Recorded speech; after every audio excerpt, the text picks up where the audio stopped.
Yes, your thoughts on the presidential election? Okay, so it's been a wild and crazy year, and it's exposed a lot of fault lines in American society and American culture. But I think what people need to understand is that the politics this year have revealed the unviability of such a gigantic state that purports to rule everybody.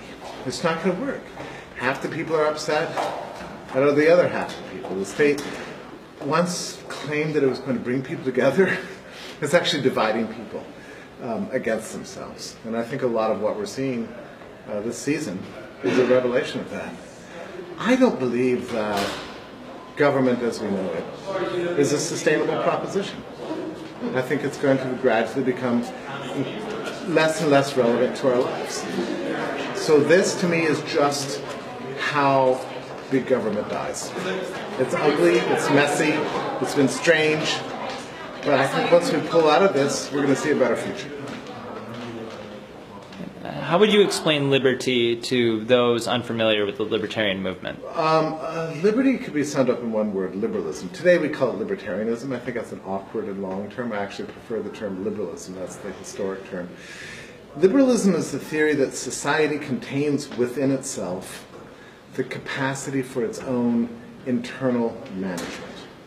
It can order itself. That we as a people are smarter and better together, working together and cooperating and building a social order than putting somebody in charge, an authoritarian dictator, a group of democratically elected legislators, bureaucrats.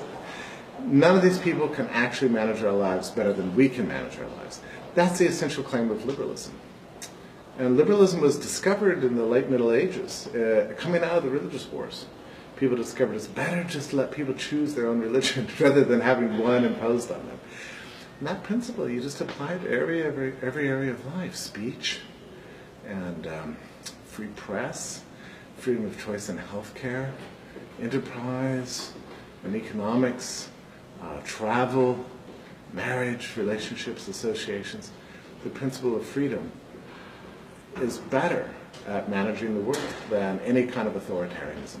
That's all we believe. It's actually not complicated, but if you think about it, it's pretty radical, given the kind of states we've erected in the world.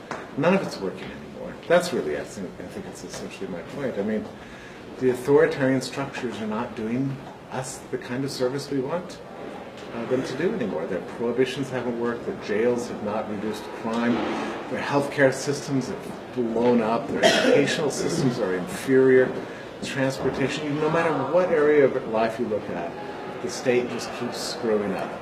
So all we're saying is, how about let's give liberty a chance? That's all.